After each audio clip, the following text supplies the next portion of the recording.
L'Infiniti Q50 est livré avec une traction arrière ou intégrale. Les groupes motopropulseurs comprennent un moteur turbocompressé à 4 cylindres de 2 litres de Mercedes, code moteur M274, et un bloc V6. De plus, la palette comprend une version hybride et une version diesel. Même le moteur essence de base entraîne avec allure cette berline considérable. L'accélération de 0 à 100 km/h en un peu plus de 7 secondes est un résultat plus que satisfaisant. La consommation moyenne de carburant est de 10 à 12 L 100 km, selon la proportion de kilomètres parcourus en ville et hors de la ville. Un argument solide en faveur de l'achat du Q50 réside dans les moteurs V6 qu'il propose.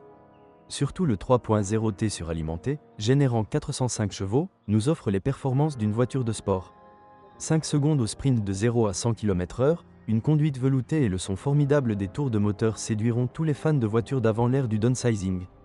Outre-mer, l'Infiniti décrite était également disponible avec un moteur atmosphérique d'une capacité de 3,7 litres générant 333 chevaux.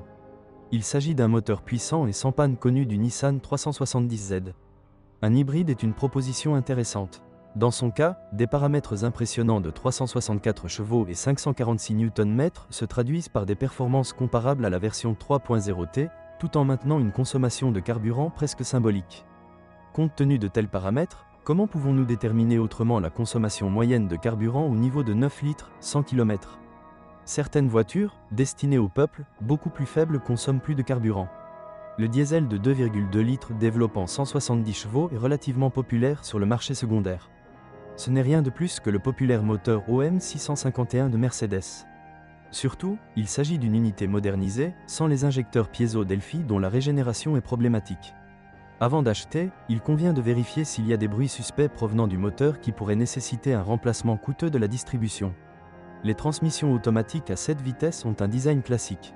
Elles sont légèrement plus lentes que les transmissions à double embrayage, mais elles fonctionnent très bien. Il est difficile de trouver des raisons pour lesquelles l'Infiniti Q50 pourrait être un pire choix que n'importe quelle voiture européenne. Les inquiétudes quant à la disponibilité des pièces détachées après la disparition de la marque d'Europe occidentale ne devraient pas inquiéter les utilisateurs de cette voiture. Avantages: d'excellentes performances, notamment la version V6. Consommation de carburant exceptionnellement faible de la version hybride. Haute qualité de fabrication. Défaut: le fonctionnement du système d'infodivertissement nécessite une certaine habitude. Mauvaise qualité d'image de la caméra de recul.